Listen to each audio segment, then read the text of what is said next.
My parents spent the money they survived on for a round-the-world cruise, and then called me a cash cow. Hey everyone, before I get into this story, I just want to remind you to like, subscribe, and turn on notifications. It really helps out the channel, and honestly, not enough people make it to the end of these posts. If you enjoy these kinds of stories, your support keeps them coming. Thanks. Hi Reddit. I guess I just need to get this off my chest.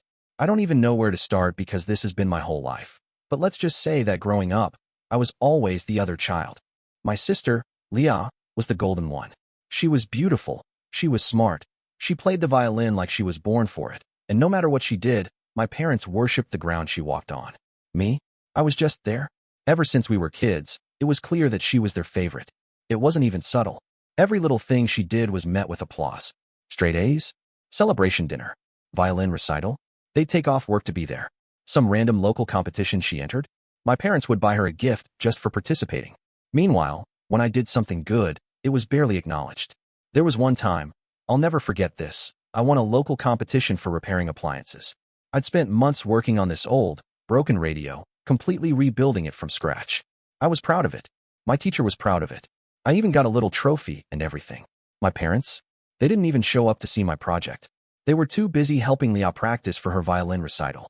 I remember coming home, trophy in hand, beaming with pride, only for my dad to glance at it and say, "That's nice, Max," before turning back to help Leah tune her violin. Mom didn't even look up from the music sheets. That moment stuck with me. It was the first time I really realized, that no matter what I did, I would never be enough for them. It wasn't just big things, either. It was everything.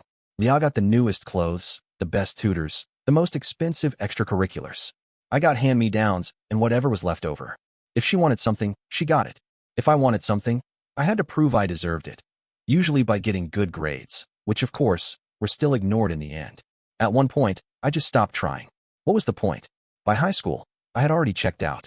I kept my grades decent, but I stopped pushing myself for anything beyond that. I didn't see the point of competing with Leah because I knew I would always lose. She was the star, and I was just the shadow in the background. Even teachers at school saw it. "Oh, you're Leah's brother? She's so talented. Are you into music too?" They'd ask every time. And every time, I'd have to force a smile and say, "No, not really." Because I wasn't Leah, and that meant I didn't matter. My parents only noticed me when they needed something. When the sink broke, "Max, you're good with tools. Can you fix it?" When the Wi-Fi wasn't working, "Max, you're good with computers. Take a look at it." When they needed something set up, something built, something repaired, then I existed. Then I was useful.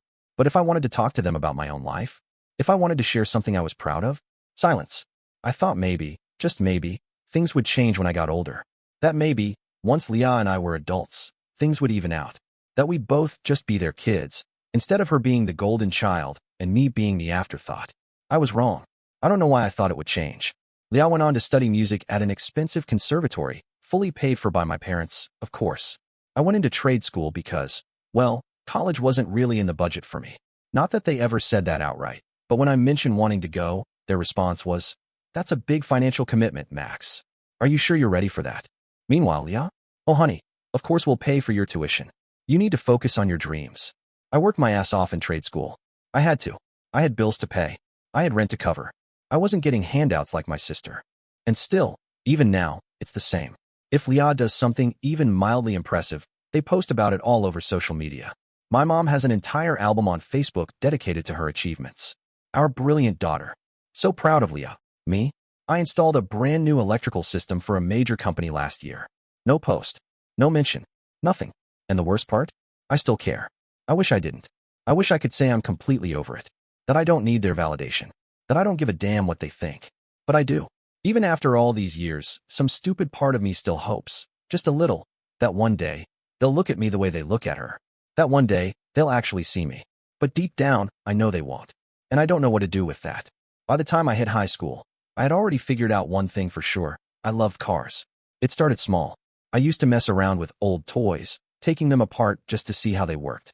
Then I graduated to fixing broken appliances at home. Not that my parents ever cared.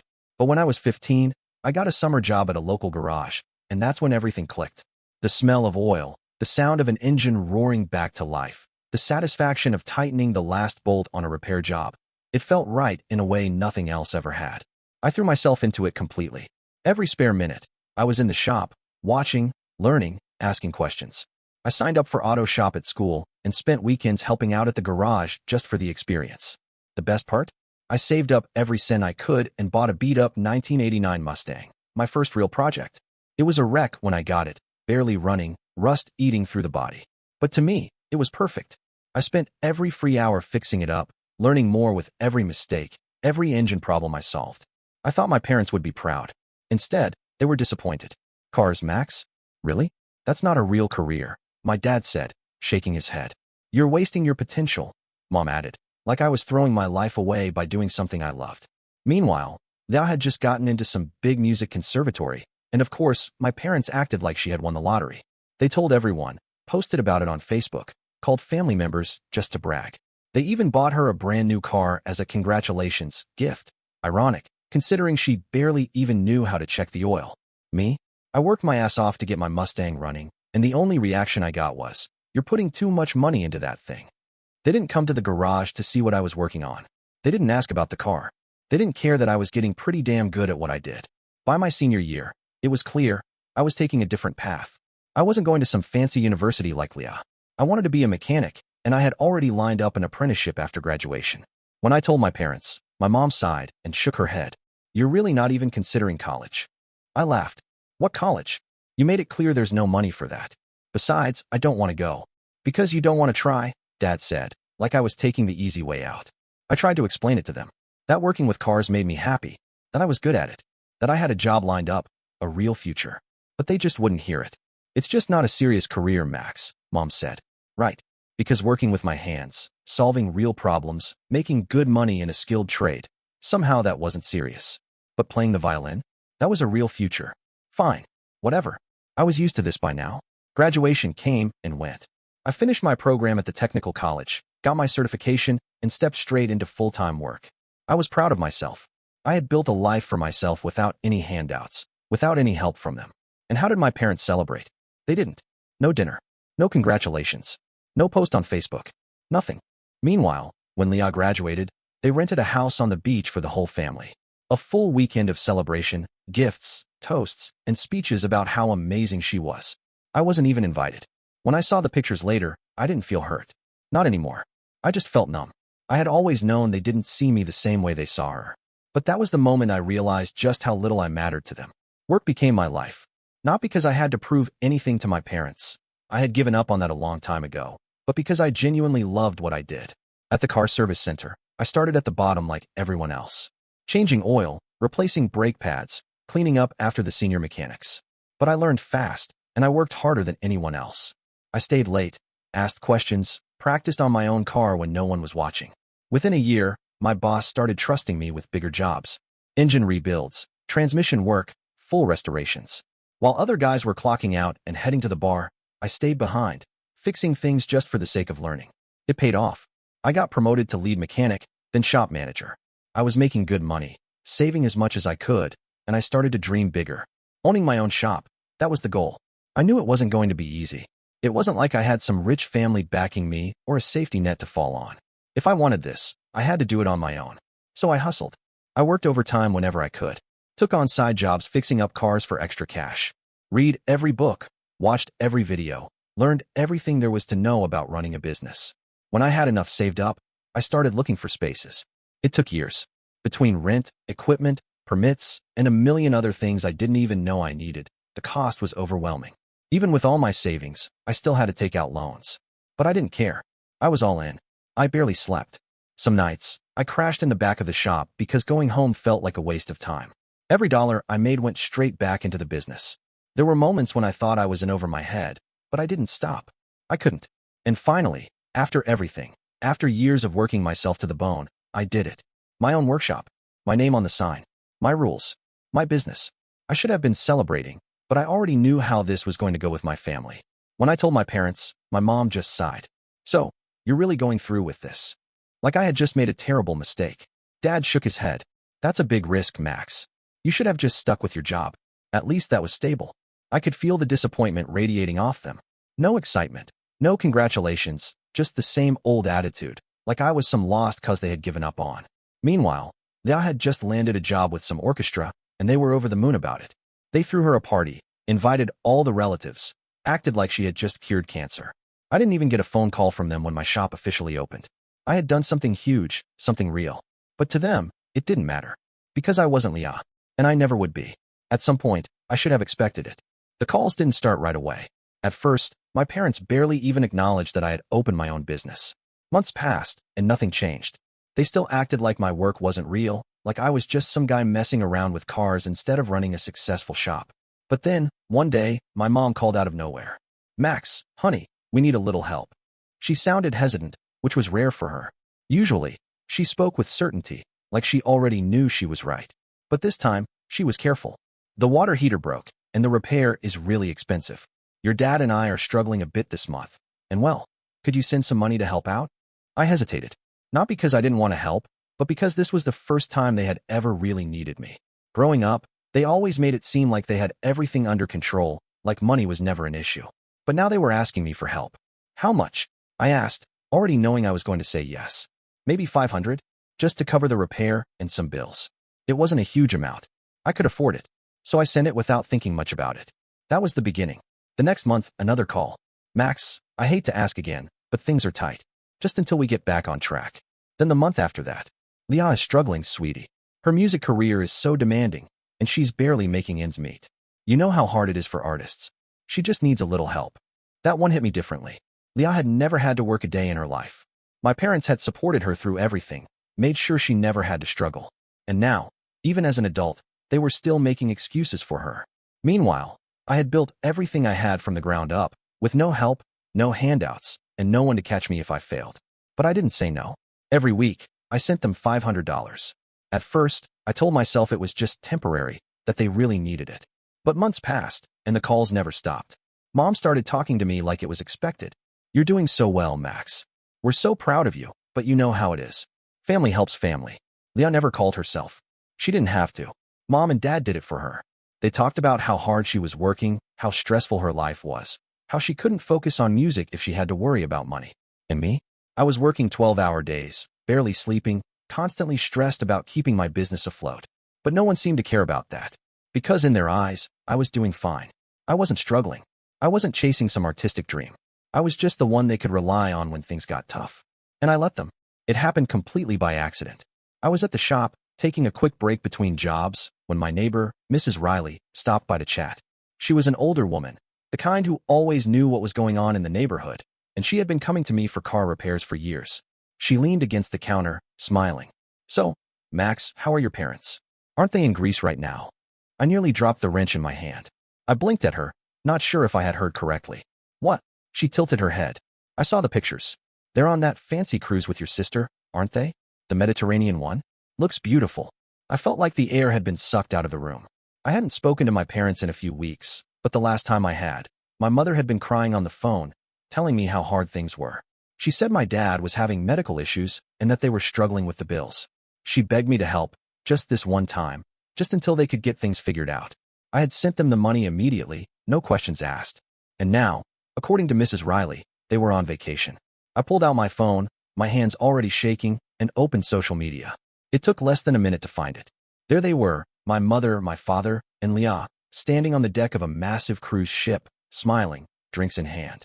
The caption read, "Living our best life on the Mediterranean." I scrolled through the pictures, each one hitting me like a punch to the gut. My dad, who was supposedly too sick to work, looking perfectly healthy, lounging by the pool. My mother, the same woman who had sobbed on the phone about how they didn't know how they were going to pay their bills, wearing expensive sunglasses and posing on a white sand beach. Leah, of course, was right in the middle of it all, posting about taking a much-needed break from the stress of life, as if she had ever known what real stress felt like. I checked the date of their departure. It was the same day my mother had called me, crying, asking for money.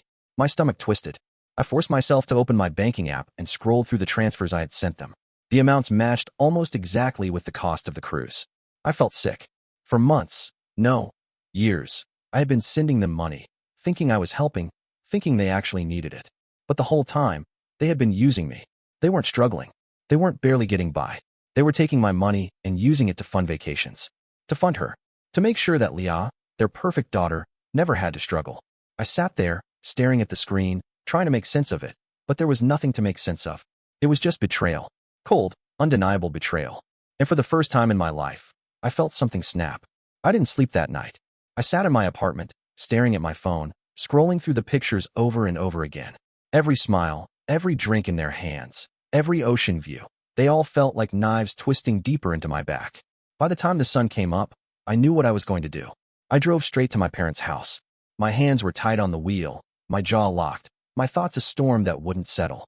When I pulled into their driveway, I parked right behind their car, making sure they had no way to leave. I walked up to the front door, my heart pounding, but my anger was stronger than anything else. I didn't even knock. I just opened the door and stepped inside. My father was standing in the living room, still in his bathrobe, sipping coffee like it was just another normal morning. My mother was next to him, her hair still damp from a shower, scrolling on her phone. They both looked up at me, surprised. Before either of them could say a word, I spoke. "How was your vacation?" My voice was calm, too calm, and I could see my mother's expression shift instantly. My father blinked, his grip on his coffee tightening. "What?" I tilted my head, pretending to think. "Dad, did the treatment in Greece help you? You know, the one Mom cried to me about? The one I sent money for." The color drained from my mother's face. You weren't supposed to know about that," she murmured, her voice small, like a child caught in a lie. My father opened his mouth like he was about to say something, but before he could, Leah walked in from the hallway. She was wearing one of those silk robes she always liked, her hair perfectly styled, like she had just woken up in a five-star hotel instead of our parents' house. She took one look at me and smirked. "Oh, come on, Max," she said, crossing her arms. "Are you really going to throw a tantrum over this? You wouldn't have fit in with our company anyway." That was it. Without a word, I pulled my phone out of my pocket. My mother's eyes flickered with panic as I opened my banking app. "Max, honey, let's just talk about this," she started, taking a step forward. I ignored her. With a few taps, I pulled up the list of recurring transfers, the same ones that had been draining $500 from my account every week, funding their vacations, paying for my sister's lifestyle. I clicked on each one, and I blocked them all. Silence filled the room. I put my phone back in my pocket and looked at them. My father was still gripping his coffee, his knuckles white. My mother was staring at me like she had just lost something important. Leah scoffed, rolling her eyes. I didn't say anything. I just turned around and walked out the door. I had barely stepped onto the porch when I heard my mother start crying behind me. "Max, wait." Her voice cracked, but I didn't turn around. My father wasn't as desperate, but I could hear him moving closer, his voice trying to sound calm, reasonable. "Son, don't be petty about this. It's just money." I stopped. For a moment, I stood there, staring at my car, my hands clenched so tightly my nails dug into my palms. Then I turned back to face them. My mother's face was already streaked with tears, her hands pressed together like she was praying. My father's expression was more controlled, but there was a hint of unease in his eyes, like he had never expected me to actually stand up for myself. "You have been stealing money from me for 3 years," I said, my voice low and steady. 3 years. While I was working 18-hour days, barely sleeping, breaking my back to build something for myself, you were lying to me. Taking my money and spending it on vacations, on Leah, on whatever else you thought was more important than being honest with your own son. They had nothing to say to that. I exhaled sharply, shaking my head. "You need money? Go ask Leah. Or her husband. Since she's the one you've been taking care of all these years." My mother let out a small, broken sound, but I had no more patience for it. I turned, walked down the steps, and got into my car. As I pulled out of the driveway, I saw them standing there, frozen, their faces twisted in shock and disbelief. For the first time in my life, I had taken something back from them, and they had no idea what to do about it. I never spoke to them again. After that day, I cut off all communication. No more phone calls, no more texts, no more guilt-ridden messages from my mother trying to manipulate me into sending money. I blocked their numbers, ignored their emails, and for the first time in my life, I felt free. The money that used to disappear from my account every week, I started putting it into my own savings. At first, it felt strange, like I had to remind myself that I didn't owe them anything. But as the months passed, I watched my account grow, and with it, something inside me shifted. I had spent years breaking my back to support people who never cared about me. Now, I was putting that effort into myself, and it paid off. Within 6 months, I had enough saved to open a second workshop. I hired more people, expanded my business, and before I knew it, I had doubled my income.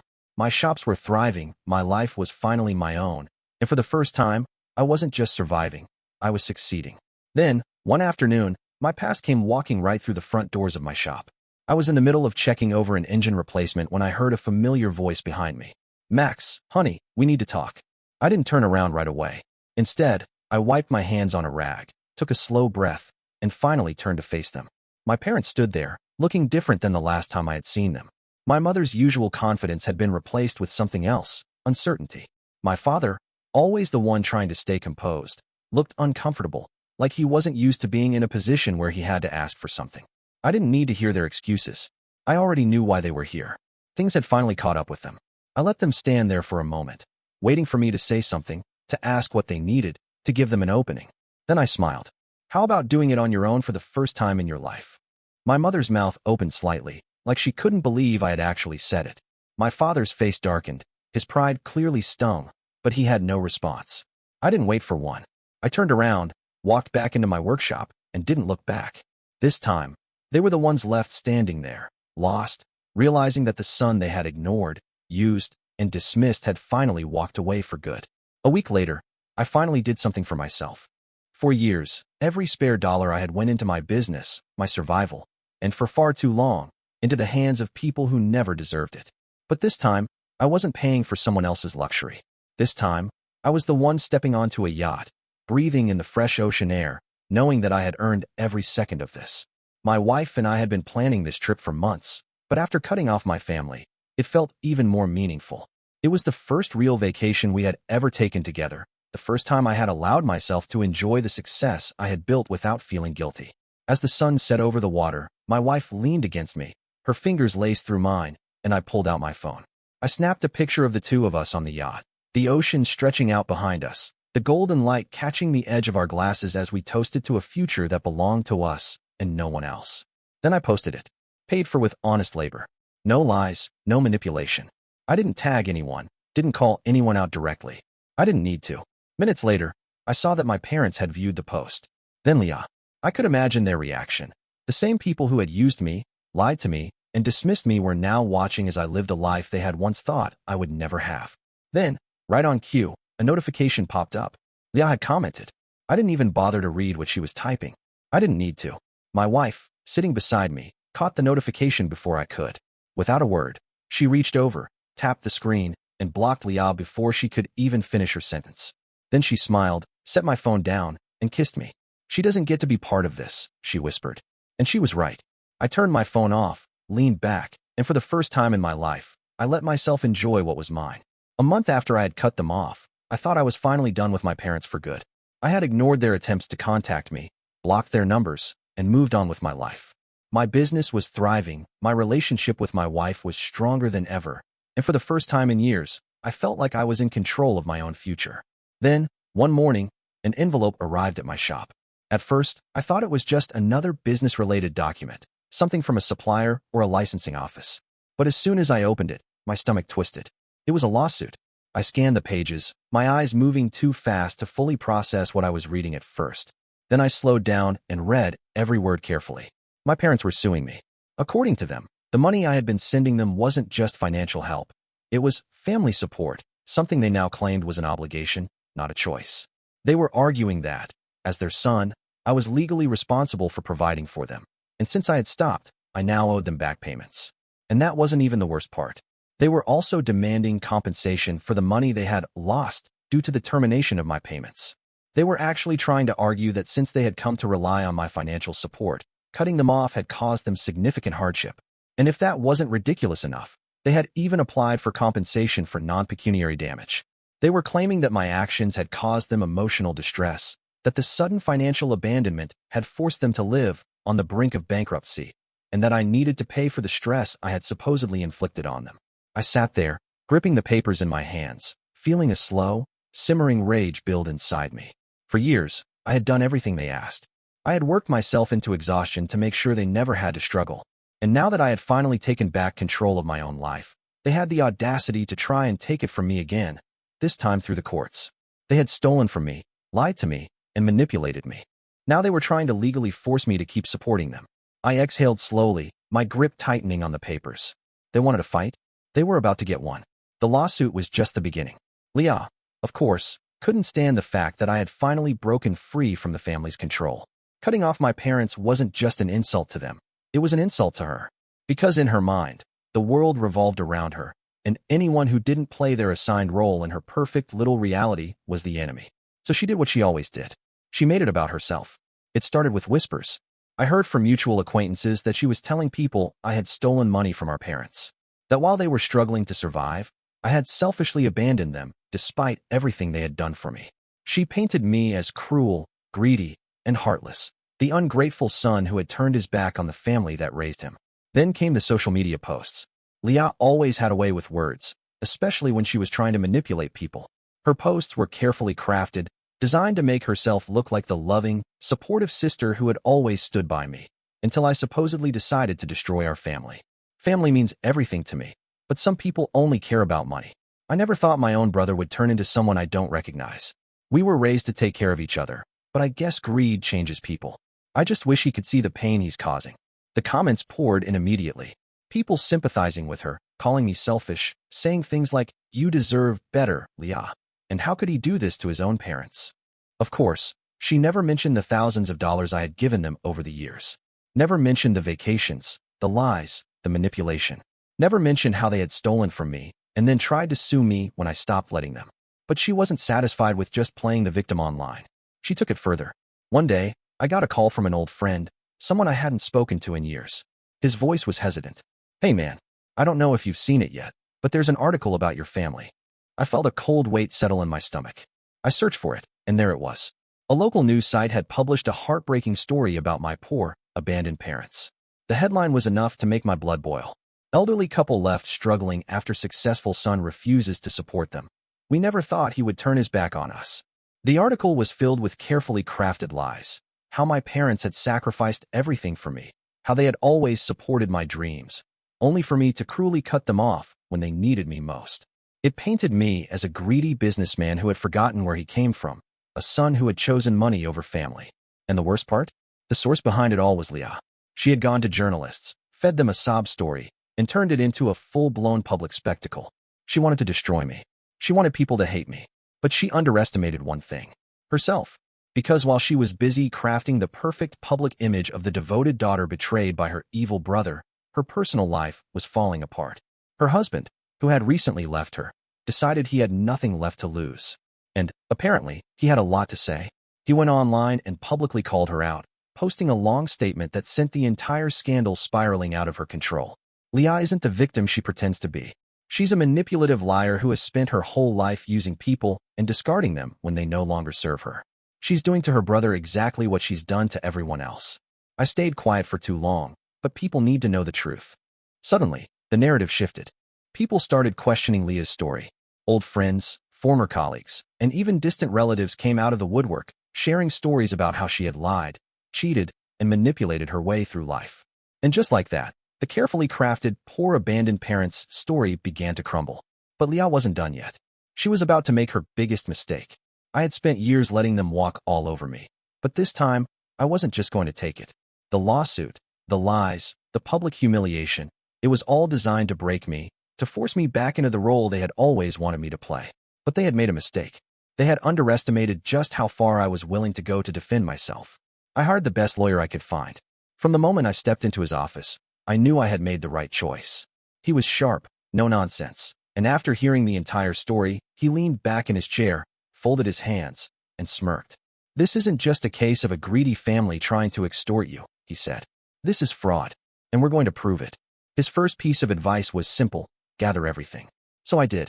I pulled every bank statement, every transfer receipt, every single financial record showing the money I had sent them over the years. I dug through old messages and call logs, finding every conversation where my mother had begged me for money, claiming they were on the verge of financial ruin. Then I went deeper. I combed through their social media, looking for inconsistencies.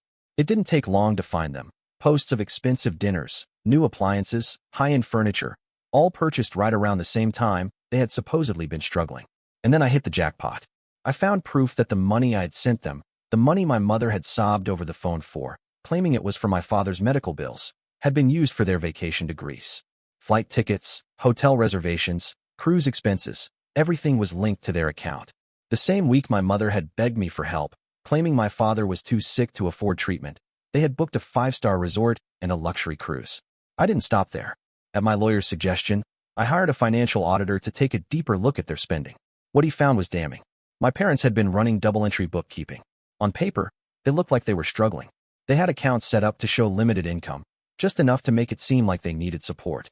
But in reality, they had other accounts, ones filled with money, ones they had been using to live far beyond their means. While they were crying poverty to me, they had been spending thousands on vacations, high-end shopping, and luxury goods. And Leah? She was just as guilty. Records showed that part of the money I had sent had gone directly to her. My parents weren't just taking from me. They were funneling money into her life, making sure she never had to struggle while they used me as their personal bank. Armed with all of this, my lawyer got to work. He filed a counterclaim for fraud, laying out the evidence in brutal detail. We demanded full compensation for every dollar they had taken under false pretenses. We presented proof that they had lied, manipulated, and fabricated financial distress to extract money from me while living in luxury. We exposed everything. The deception, the double books, the vacations. Every single lie they had built their case on was now being dismantled piece by piece. They wanted to play dirty? They were about to learn what real consequences looked like. The trial was a disaster for them from the moment it began. My lawyer was prepared, and when I say prepared, I mean he came armed with everything. From the moment he stood to present our case, he dismantled every single lie my parents had tried to spin. He laid out the timeline, methodically showing how they had fabricated their financial struggles, how they had manipulated me into supporting them, and how they had spent my money on luxuries while claiming they were on the verge of ruin. The best part? The receipts didn't lie. One by one, he presented the bank statements, showing the thousands of dollars I had sent them over the years. Then, he paired those with social media posts and booking confirmations, proving that within hours, sometimes minutes, of receiving my money, they had used it to fund expensive vacations, high-end shopping sprees, and luxury experiences. The judge sat back in his chair, adjusting his glasses, barely containing his amusement as he read through the voice messages from my mother, where she sobbed about my father's supposed medical emergency, followed by credit card transactions showing that the very next hour, she had booked an all-inclusive spa package in Greece. By the time my lawyer was done presenting the evidence, my parents looked like they wanted to disappear. But Leah? She wasn't going down quietly. The moment my lawyer finished speaking, she shot to her feet, practically shaking with rage. "This is a family matter," she shrieked, pointing at me. "He has betrayed us. He was supposed to take care of our parents, and instead, he's trying to ruin them. How can you people not see that? He's a selfish, greedy—" "Enough," the judge interrupted, his voice sharp. Leah froze, her mouth still open, but the judge wasn't having it. "Sit down," he ordered, his patience clearly gone. "Unless you'd like to be held in contempt of court?" Leah's face turned bright red, but she sank back into her seat, muttering under her breath. My lawyer, unfazed, simply adjusted his tie and continued. By the time the trial came to an end, the outcome was clear. The judge completely ruled in my favor. He dismissed my parents' claims entirely, stating that there was no legal basis to force me to continue supporting them. More than that, he ruled that their case had been built on outright fraud and ordered them to pay back every dollar they had taken under false pretenses. As an added blow, they were also required to cover all of my legal fees, since the court deemed the entire case a waste of time and resources. I didn't react when the ruling was announced. I just sat there, watching my parents as they slowly processed the fact that not only had they lost, but they had also destroyed themselves in the process. Leah didn't look at me. She was shaking, gripping the edges of the table so tightly her knuckles had gone white. My mother was crying. Real tears this time, but I felt nothing. And my father? For the first time in my life, he looked small, defeated, like he finally understood that the son he had ignored, used, and dismissed had become something he could no longer control. As I stood to leave, I didn't look back. The fight was over, and I had won. Leah had spent her whole life believing she was untouchable. She had always been the golden child, the one who could do no wrong, the one who could manipulate her way out of any situation. But after the trial, reality finally caught up with her. She tried to rebuild, to salvage what was left of her carefully constructed image, but it was already too late. Her reputation was in ruins. People no longer saw her as the charming, talented musician from a prestigious family. Now, she was known as the woman who tried to destroy her own brother out of greed. The trial had exposed everything: her lies, her manipulation, her sense of entitlement, and people had taken notice. Her ex-husband, who had already spoken out against her during the scandal, took things a step further. He brought forward evidence in court proving that Leah had committed financial fraud during their marriage, hiding assets and forging documents to gain more money in the divorce settlement.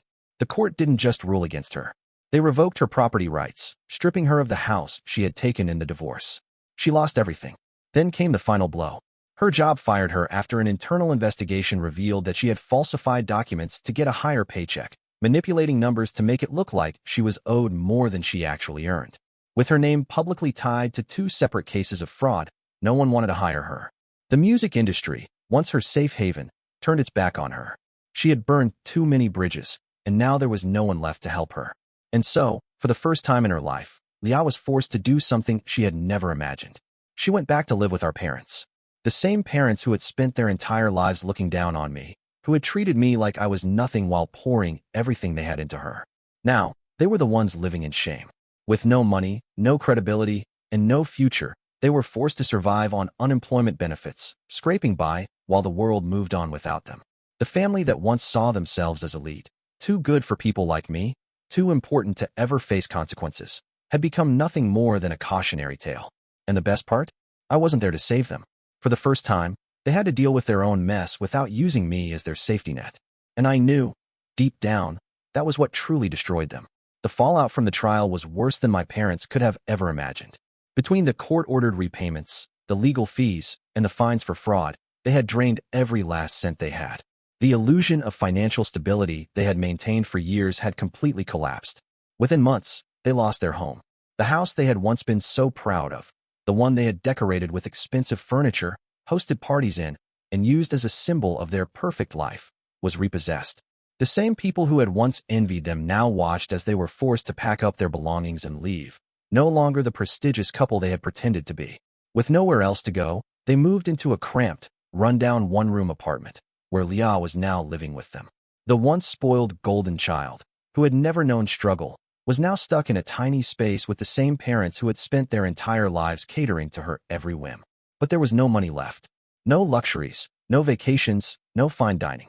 Just 3 people who had spent their lives lying, using others, and believing they were untouchable, now trapped together in their own misery.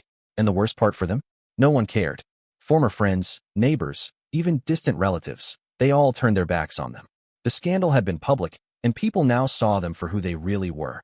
Manipulative con artists who had tried to destroy their own son out of greed. The invitations stopped. The polite greetings in public disappeared. The world moved on without them. And my mother? She started sending me messages. At first, they were subtle. "Max, we need to talk. Please, just one conversation." Then they became desperate. "Son, please, we have nowhere to turn. We made mistakes, but we're still your parents. You can't just abandon us."